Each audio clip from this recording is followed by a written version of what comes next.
If you're reading this, do me a favor and hit the like button and subscribe to the channel. It helps a ton. And I'd love to hear your thoughts in the comments below. He left her for power and another woman.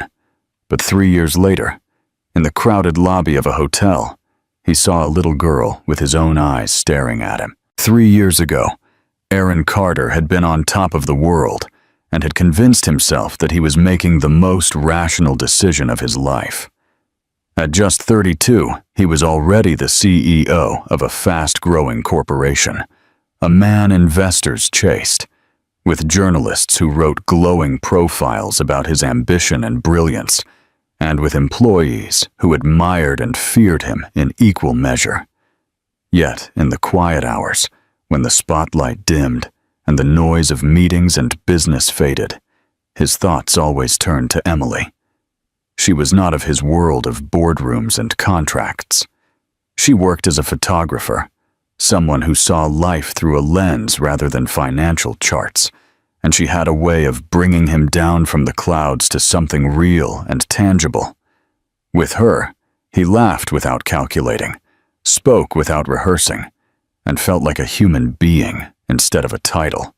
She had brown hair that shimmered with reddish highlights under the sun, and eyes so intensely blue that he often told her they were the only color capable of silencing his restless mind.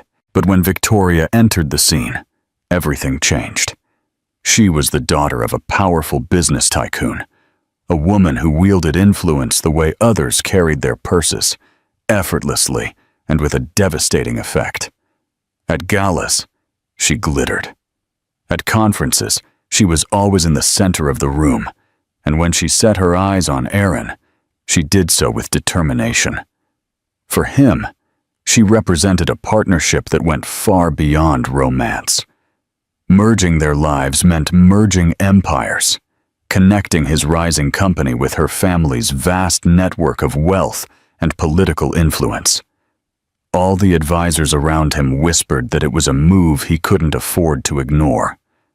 Marrying Victoria would ensure the kind of stability most men in his position could only dream of. Emily felt it long before he admitted it. She saw him grow distant, not because he loved her less, but because he was measuring himself against the expectations of the world he had built. He came home late, distracted, his phone always vibrating with messages he wouldn't let her see. She once asked him, in a low voice, if he was happy. He kissed her forehead, avoided her gaze, and told her he was fine. But the lie trembled between them like glass about to shatter. In her heart, she already knew she was losing him, not to the beauty of another woman, but to ambition with a human face. When the choice finally came, it was brutal in its simplicity. Aaron told her he had to think about the future, that love was not enough to build the empire he imagined, that marrying Victoria was not a betrayal, but a strategy.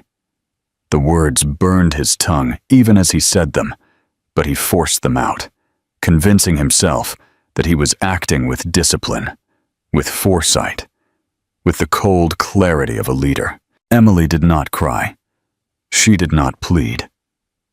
She listened, her face pale, her hands trembling only once as she folded the letters she had been writing to him, words of encouragement and devotion that no longer mattered. She placed them on the table, whispered that she wished him happiness, even if it wasn't with her, and walked away with her shoulders straight, though her heart was breaking. That night, Aaron sat in his penthouse looking at the glittering skyline, surrounded by a silence more suffocating than any crowded boardroom. He told himself that he had done the right thing, that Emily was a chapter of his life that belonged to a different man, a weaker man who dreamed instead of conquered. But when he closed his eyes, he could still see her face, still hear her voice calling his name in the darkness, and it left an empty echo inside him that not even the applause of success could fill. Emily left without a scandal, without yelling or accusations, because she knew there was no point in fighting for a man who had already convinced himself that leaving was the most noble thing. She packed her few belongings into a suitcase, put away photographs and memories that once meant something, and moved out of the apartment they had shared, as if erasing herself from his world would make the pain easier to bear. In reality, it was not. The nights were long, the silence heavy, and there were moments when she wished for nothing more than to call him, to beg him to remember the life they had dreamed of together. But her pride and her wounded heart kept her still. She told herself that she deserved more than to be the woman abandoned for a business deal, although a part of her still loved him with every breath. Just a few weeks passed when the nausea began to overwhelm her and exhaustion overcame her at odd hours of the day. And then she realized that her body held a secret too powerful to be ignored. The doctor confirmed what her instincts were already whispering to her. She was pregnant. She sat in the small clinic, looking at the blurry black and white image on the monitor, and her heart clenched with a mix of fear and overwhelming tenderness. The child growing inside her was not just hers. It was his. Aaron's. The man who had broken her. The man she still loved. The man who would never know, because she could not bring herself to disrupt the life he had chosen. She imagined telling him, imagined the shock on his face, perhaps even regret. But she also imagined Victoria's triumphant smile and the way the world would see her confession as a desperate and manipulative attempt to get him back. That thought sealed her silence. She would not plead for a place in his life, even if it meant raising the child alone. The pregnancy was difficult, not in medical terms, but because of the weight of loneliness. Emily worked as much as she could, saving every penny, forcing herself to stay strong when her body ached and her emotions threatened to drown her. She painted the nursery herself, with soft pastel colors that made the small room glow with warmth, and each brushstroke was as much a promise as a prayer that she could do this on her own. When Sophia was born, with her golden curls and her eyes so piercingly blue they almost took Emily's breath away, she felt both broken and whole at the same time. The first cry filled the sterile hospital room, and in that sound, Emily found her reason to keep going, even on the darkest days. The years that followed were not easy. Emily learned to combine late-night feedings with freelance photography jobs, to calm a fever while answering client emails, to smile when she wanted to fall apart. She took Sophia to the park, to the library, to small cafes where she could drink coffee while her daughter colored on napkins with crayons. People often stopped to admire the girl's beauty, and every time someone commented on Sophia's eyes, Emily's heart would ache. They were Aaron's eyes, undeniable, a constant reminder of the man she had lost and the choice he had made. However, she never spoke his name to her daughter. She never allowed bitterness to poison the bond between them. Instead, she fed her curiosity with kind answers, telling her daughter that her father was far away, a good man whom she might meet someday. She wanted Sophia to grow up with love in her heart, not bitterness, and although it hurt, she carried that burden in silence. The contrast between Aaron's glistening cage and Emily's humble but vibrant world could not have been greater.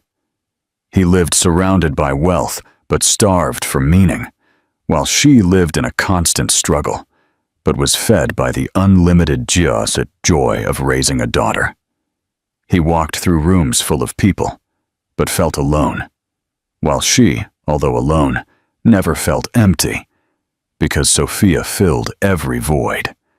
And while Aaron told himself that he had chosen wisely, by aligning himself with Victoria's power to secure his empire, in the deepest corners of his soul, he began to wonder if the price had been too high. He did not know it yet, but life was preparing to confront him with the truth in the most unexpected and irreversible way. The hotel ballroom was alive with the kind of energy that Aaron had grown accustomed to, but had never truly embraced. Crystal chandeliers spilled light over white tablecloths. Conversations mingled with the notes of a string quartet, and the air was dense with perfume and ambition. He moved through the crowd with Victoria by his side, her hand resting lightly on his arm, her laugh bright but empty, rehearsed for those who were listening. She thrived in such environments, shining under the admiration of investors, politicians, and high society wives, while Aaron played his part as the self-assured CEO, exchanging firm handshakes and carefully chosen words. To everyone else, he seemed like a man who had it all. But inside he was tired, his soul restless in the cage of perfection he had built. It happened when he turned to look across the room. His gaze shifted over strangers and colleagues until it stopped, frozen, as if time itself had stumbled. By the fountain, near the corner where the crowd thinned, was Emily. She had not changed so much that he couldn't recognize her, but she had acquired a quieter strength. Her brown hair cascaded over her shoulders, her figure wrapped in a simple but elegant dress that made her look effortlessly radiant. She wasn't laughing. She wasn't surrounded by admirers. She was simply there, serene, as if the chaos of the ballroom belonged to another world. And in her arms, cradled with a tenderness that pierced him, there was a little girl. At first, Aaron couldn't breathe. He thought his eyes were deceiving him, that the wine in his glass had clouded his senses. But then the girl turned, her golden curls catching the light, and he saw her face. A small reflection of himself, softened by Emily's warmth, but unmistakably his. Those blue eyes, his eyes, looked at Emily with an innocent confidence, and the floor beneath him shifted. His chest tightened. His heart was pounding so hard that he wondered if anyone could hear it. The noise of the ballroom receded until there was nothing left but the sound of blood rushing in his ears. Victoria's voice tried to bring him back, something about a business partner approaching, a name he was expected to remember, but her words dissolved into the air. He couldn't move, couldn't speak, trapped in the gravity of that moment. Emily had already noticed him, her gaze fixed, calm in a way that hurt more than any anger could. She did not look away. She did not flinch. She simply held her daughter closer, as if preparing for the storm she knew was inevitable. 100 impulses surged through Aaron at once. He wanted to cross the room, demand answers, touch the girl's cheek and confirm what his heart was already screaming was true. But his feet refused. Fear, guilt, and shock entangled around him until he stood like a statue in a suit, composed on the outside, collapsing on the inside. His mind replayed every moment of the last 3 years. The night he left Emily, the silence that followed, the emptiness he carried like a shadow. Now he understood. He had not only lost her, he had lost a part of himself, and it had been living in her arms all along. When the evening finally came to an end, Aaron could barely remember the speeches he gave, the hands he shook, the smiles he forced. He felt as if he were moving through water, heavy and blurry, every nerve tense towards the image of Emily and the girl who mirrored him. In the quiet of his suite, later that night, he stood at the window overlooking the shimmering city and pressed his palms against the glass as if he could anchor himself. He couldn't sleep. He couldn't even close his eyes without seeing them. And in the hours before dawn, a thought consumed him, sharper than any boardroom battle, louder than any applause he had ever received. He had a daughter, and he had been living in ignorance. The truth had arrived like lightning, destroying the facade he had spent years building, and nothing would ever be the same again. Aaron did not sleep a single minute after the gala. He lay in the darkness of the hotel suite with Victoria by his side, her breathing steady, her body turned away, while his thoughts assailed him with an unrelenting clarity. Every time he closed his eyes, he saw Emily's face, no longer the young woman he had left behind, but someone stronger, more resolute, with a quiet dignity that unsettled him. And then there was the girl, the little one with golden hair and blue eyes so identical to his that denial was impossible. The image burned him until dawn, and with it came a decision he had been too afraid to make the night before. He had to find her. He had to know the truth, told not by suspicion or a haunting resemblance, but by her lips, firm and undeniable. The next morning, Aaron dismissed Victoria with some excuse about meetings, ignoring the coldness in her gaze. He drove through the city like a man possessed, following a trail of connections, old addresses, and instinct, until, finally, he stood in front of a modest townhouse, so far from the marble and glass of his own world that it felt like he was crossing into another life. He lingered on the doorstep longer than he should have, his heart pounding in his chest, his hand trembling when he finally lifted it to knock on the door. For a moment he wished she wouldn't answer, that the truth would remain hidden behind the wooden door. But then it opened, and Emily was in front of him. She did not seem surprised. If anything, her eyes conveyed the calm of someone who had expected this day and had prepared for it. She wore no mask of anger, nor did she show fear. Only a guarded stillness that shook him more than fury ever could. Behind her, he glimpsed a child's shoes near the door, drawings pinned to the wall, the unmistakable signs of a home built with love and sacrifice. His throat tightened. The words threatened to choke him, but he finally managed to speak. "Is she mine?" The question came out like a plea, raw and broken. Emily's gaze did not waver. Her silence stretched between them, forcing him to feel every second of the years he had lost, every bedtime story he didn't tell, every scraped knee he didn't bandage. Finally, she nodded. "Yes," she said. "She's your daughter." Her voice was calm and firm, but with a weight heavier than any accusation. Aaron staggered back as if he had been hit. He held his breath. His hands trembled at his sides. He wanted to rage, to collapse, to fall to his knees and beg for forgiveness. But all he could do was whisper, "Why didn't you tell me?" Emily's expression changed. A slight trace of pain flickered across her face, but she did not look away. "Because you made your choice. You chose her.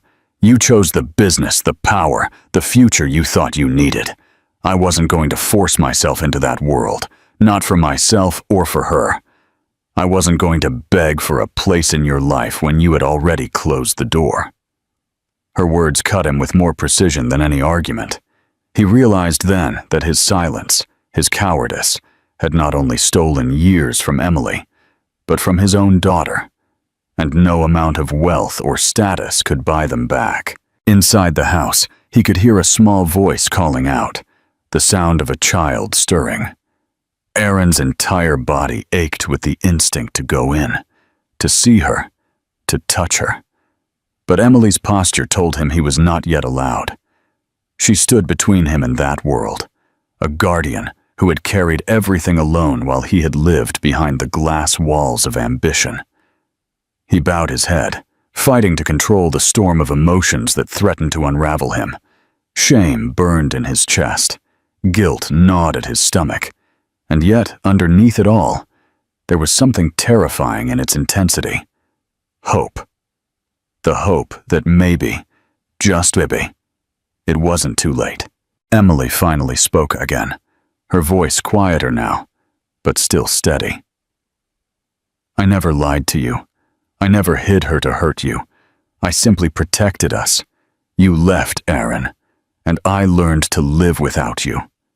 She stepped aside slightly, not as an invitation, but as a conclusion, as if her words were the final barrier she needed to place between them.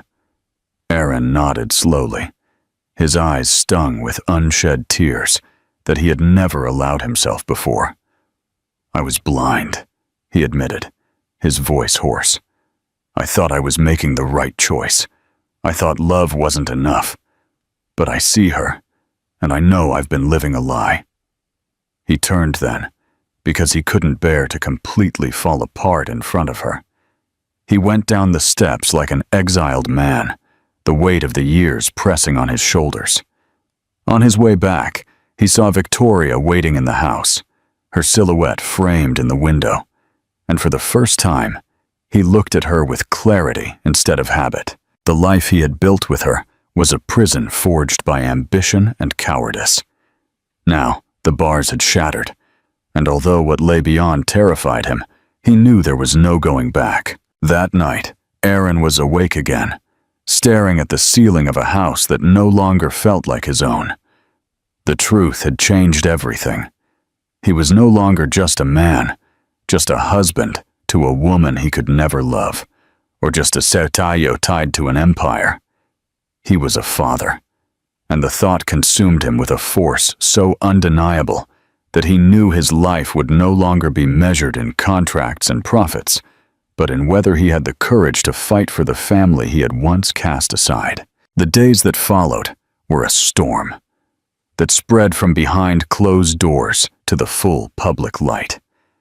Aaron had lived long enough under the scrutiny of business magazines and society columns to know what it meant when whispers became headlines, but nothing had prepared him for the ferocity with which the story of his crumbling marriage to Victoria consumed the press. She was not a woman used to losing, and when she realized that his determination to leave her was not just another one of their cyclical arguments, but a decision set in stone, she unleashed every weapon at her disposal. She cried in front of the cameras, accused him of betrayal in interviews, and played the part of the perfect wife abandoned for no reason. And for a while, the world believed her. But the cracks appeared quickly, because the truth always finds a way to seep through even the most carefully constructed lies. Business partners whispered about her ruthless manipulations. Old acquaintances recalled her calculated charm, and soon the sympathy she tried to evoke soured into suspicion. Aaron watched it all with a kind of distant numbness, no longer caring about the gossip pages or the speculation, because for the first time in years, the cage around him had opened, and the only thing that mattered was what lay outside of it. The legal battle was vicious. Victoria fought not for love, which had never existed between them, but for control, for money, for the satisfaction of leaving scars that could outlast her presence.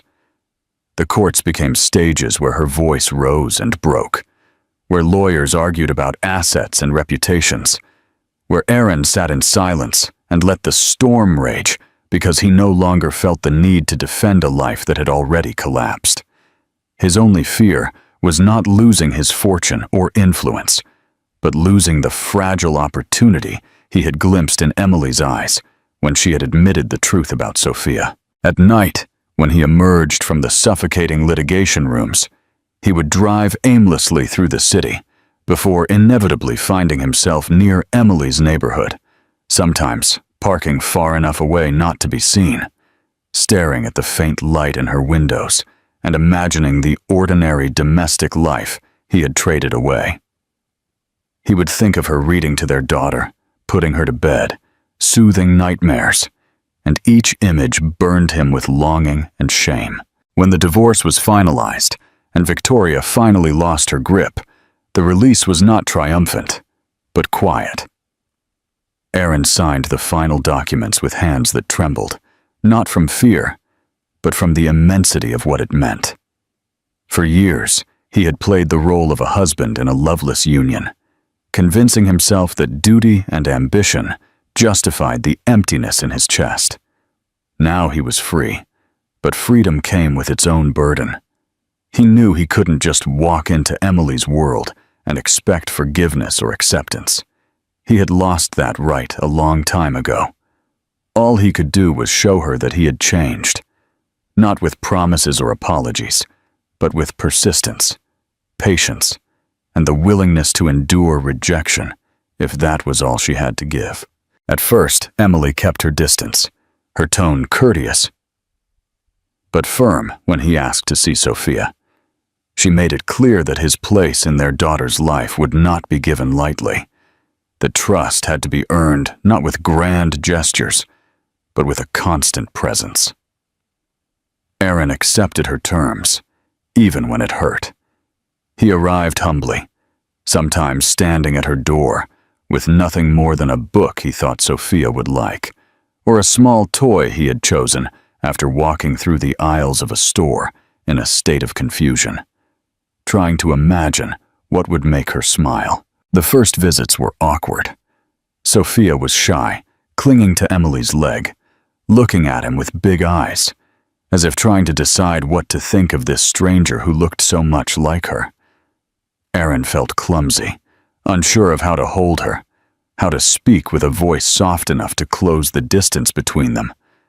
But slowly, over time, her hesitation faded. One afternoon in the park marked a turning point. Sophia ran forward, her curls bouncing as she laughed, and Aaron followed her, his heart pounding with the fear that she might fall, that he might fail her in some way he still couldn't anticipate. She stumbled on the edge of the path and scraped her knee, and before Emily could move, Aaron was already there, gently lifting her, whispering comfort, with words he didn't know he remembered, cleaning the dirt from her skin and hugging her until her tears gave way to sobs and giggles.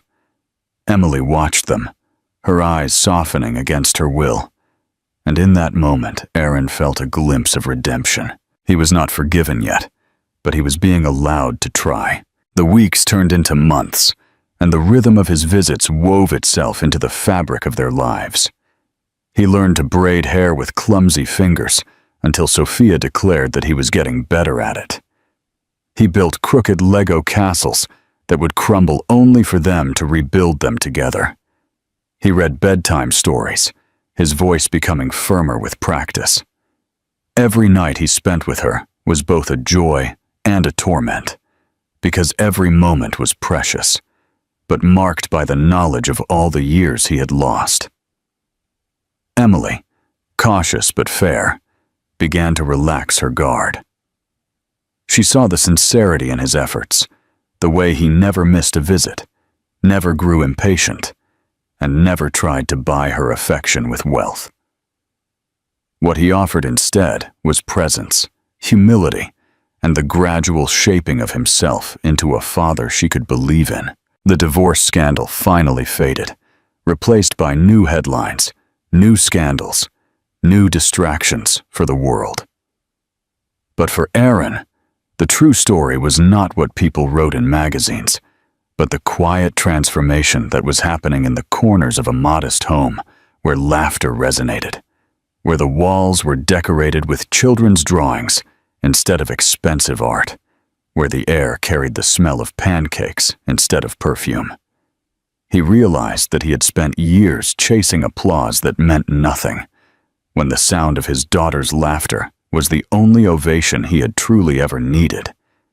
And as he carried her to the park one afternoon, her small hand clutching his tightly, he understood that the life he was building now was not a second act, but the beginning of something completely new, fragile and uncertain,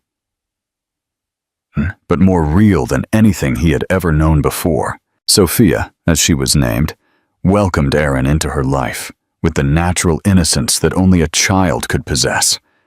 At first, her curiosity was quiet, her gazes hesitant, her small hand clinging to Emily's every time he walked into the room. But children have a way of seeing beyond what adults cannot. It was as if a part of her already recognized him, not only by the color of his eyes that mirrored hers, but by the unspoken bond that connected them. Slowly, the walls of shyness gave way to laughter, and soon She was pulling on his arm, asking him to build towers, to play make-believe games, to braid her doll's hair. Aaron, who had once signed contracts worth millions with firm confidence, found his hands trembling as he awkwardly tied ribbons in her curls, only to be met with peals of laughter and the proud declaration that he was getting better. Those moments, ordinary for anyone else, had the weight of miracles for him. The evenings became his most precious hours. Sophia would climb onto his lap with a book almost too heavy for her small arms, demanding that he read it over and over again until the words were etched in his mind. At first, his voice was too formal, too flat, but under her expectant gaze, he softened, experimenting with silly tones and dramatic pauses that made her laugh until she pressed her face against his chest. He learned that what mattered was not the story itself, but the firmness of his presence, the warmth of his arms around her, the security that he would still be there when the last page was turned. The nights that had once stretched endlessly in the sterile silence of his mansion were now filled with the comforting sound of a child's breathing as she fell asleep with her hand curled around his finger. Emily watched all this from a careful distance. Her heart had been hardened by years of loneliness and disappointment, and she did not allow herself the luxury of a quick forgiveness. She saw him struggle through the simple routines that she had mastered alone. She saw the frustration cross his face when he failed at something as small as buttoning a stubborn button on Sophia's jacket. And yet, he never gave up. He never left. He never let his pride interfere with the fragile steps he was taking towards fatherhood. It was in those small acts of humility that Emily's determination began to crack. She saw a man who was not trying to buy his way into their lives with gifts or grand promises, but one who was learning to yield, to adapt, to prove through patience and persistence that he was more than the shadow who had abandoned them. There were still nights when Emily would lie awake, staring at the ceiling, remembering the pain of his betrayal, and wondering if she was a fool for allowing him back into their lives. The scars of the past whispered warnings in her ear, telling her that he had chosen ambition once and could choose it again. But then she would remember the image of Sophia perched on his shoulders in the park, her laughter echoing as he ran clumsily across the grass, or the way his eyes would soften when she fell asleep against his chest. And the doubt was replaced by something calmer, something she did not yet dare to name, but could no longer ignore. For Aaron, the transformation was relentless and overwhelming. Every day with Sophia taught him more about himself than years in boardrooms and business victories ever had. He learned that love was not a grand declaration, but a series of small and consistent choices. Showing up, even when exhausted, listening to her endless stream of questions about the world, kneeling in the dirt to help her plant flowers that she insisted would grow faster if he whispered to them. He found joy in tasks he would have once considered trivial, like cooking pancakes in the morning or drawing with crayons that left his fingers stained with color. And although he still carried the weight of regret for the years he had lost, his daughter's laughter began to heal wounds that he thought would never close. Emily saw the change not only in how he treated Sophia, but in how he behaved. His shoulders, once rigid with the burden of expectations, seemed lighter, his eyes less haunted, his smile not rehearsed, but genuine. He spoke less about business and more about moments, less about the future he wanted to build in terms of profit, and more about the present he was grateful to share. She realized with growing clarity that he was no longer the man who had left in search of power. He was someone else, someone still imperfect, but willing to learn, to stumble, to fight for a place not in the world's spotlight, but in the quiet intimacy of family life. As the months passed, Sophia's attachment to him became unwavering. She began to ask when he would return before he had even left. Her eyes would light up at the sound of his car arriving on the street.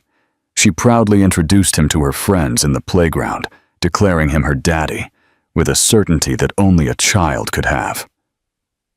For Aaron, each of those moments was both a gift and a reminder of what he had almost destroyed.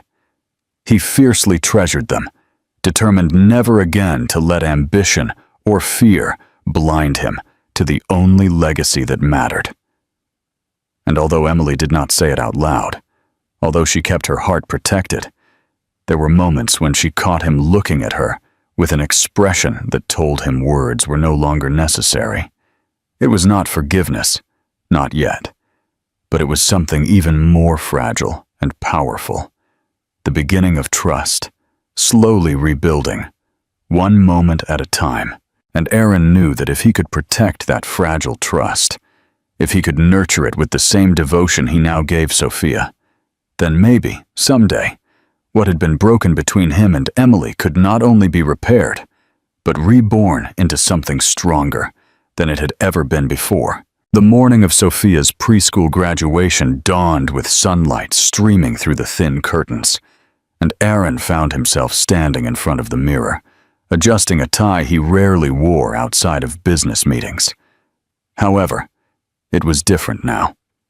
This was not for investors, journalists, or board members. This was for his daughter, who had spent the last week telling him over and over that he had to look handsome like a real dad when she walked across the stage. The words had moved him in ways he couldn't explain, a mix of joy, guilt, and pride that left him frozen in front of his reflection for longer than he intended. He had missed so many milestones, her first steps, her first words, her first birthdays, but he would not miss this one. Never again. When he arrived at Emily's house to pick them up, he was greeted by the sight of Sophia, awkwardly spinning in her little white dress, a paper crown she had made herself already slipping sideways on her head. She ran to him with unrestrained emotion, her arms open, and he lifted her up as her laughter filled the hallway. Emily stood nearby, her expression calm but softened, her loose hair over her shoulders, dressed simply, but with an elegance that hit him with a force more powerful than any memory. For a moment, he thought about how many years he had let slip through his fingers, how many mornings like this he could have shared, and it nearly brought him to his knees. Instead, he held firm, adjusting Sophia's crown as he whispered that she looked like a princess. And when Emily's eyes met his, there was no bitterness there, just a quiet acknowledgement of how far they had all come. The school auditorium was full of parents, the air filled with chatter, the stage decorated with balloons and streamers taped unevenly to the wall. Aaron felt out of place at first, as if everyone could see through him, could see the years of absence and mistakes written on his face. But when Sophia saw him in the crowd and waved with both hands, her face lit up with pure joy. All the tension disappeared. In that moment, it didn't matter what the world thought, only what she saw. And she saw her father. When her name was called, she walked across the stage with small, determined steps, clutching her certificate as if it were a treasure, and Aaron felt his throat tighten with an emotion so sharp that it almost choked him. He had closed deals worth billions without flinching, but watching his daughter hold a piece of paper decorated with stickers made him feel as if he had just witnessed the greatest triumph of his life. After the ceremony, the three of them stood outside in the warm afternoon air, Sophia bouncing between them, eager to show her certificate to anyone who wanted to look at it. Aaron carried her on his shoulders, while Emily walked by his side, her hand occasionally brushing his as Sophia moved above. There was no grand declaration, no dramatic gesture, but the simplicity of the scene, a family walking together, laughing together, hit Aaron with more power than any victory he had ever claimed. He thought about how different everything could have been, how close he had been to losing this forever. and the realization filled him with gratitude and determination. Later that night, when Sophia finally collapsed from sleep, her crown forgotten on the bedside table, and her certificate carefully put away next to her bed, Aaron and Emily found themselves on the porch, in the tranquility of the fading day. The air smelled of grass and distant rain, and for a long time they sat in silence, each lost in thought. Finally, Aaron turned to her, his voice firm, but with the weight of the years. He told her he didn't want to waste any more time, that he wanted to build something lasting, not out of ambition or obligation, but out of love and out of the truth, which they had fought so hard to reclaim. He suggested a weekend away, a simple trip to the mountains, where they could leave behind the noise of the city and give Sophia memories filled with laughter, nature, and peace. Emily studied him for a long moment, her gaze sharp, but no longer guarded, and then she smiled, a soft and genuine smile that reached her eyes. She said yes. For Aaron, that yes meant more than any contract he had ever signed. It was not just a permission for a trip, it was an opening, a sign that the walls Emily had built to protect herself were finally softening. He felt a warmth spread through him, not the fleeting satisfaction of a deal won, but the lasting peace of belonging. In that moment, he realized that home was not a place, not the mansion where he had once lived, nor the office towers that bore his company's name, but the people who were by his side now. The woman whose strength had carried what he had abandoned, and the girl who had welcomed him into her world without question. The years of pain and betrayal had not disappeared, nor could they. They would always be a part of their story, etched into the foundations of who they were. But as Aaron looked at Emily in the soft twilight, her hair catching the last light of the day, he understood that being broken did not mean an end. Sometimes it meant starting over, with deeper roots and stronger walls built from the lessons of the past. And as he reached for her hand, feeling her fingers rest gently on his, he knew that what they were creating was not perfect, but real. For the first time in years, he was not afraid of the future. He was no longer walking alone. What do you think of Aaron's decision? Was he truly redeemed? Please share your thoughts in the comments below. And don't forget to like and subscribe for more stories.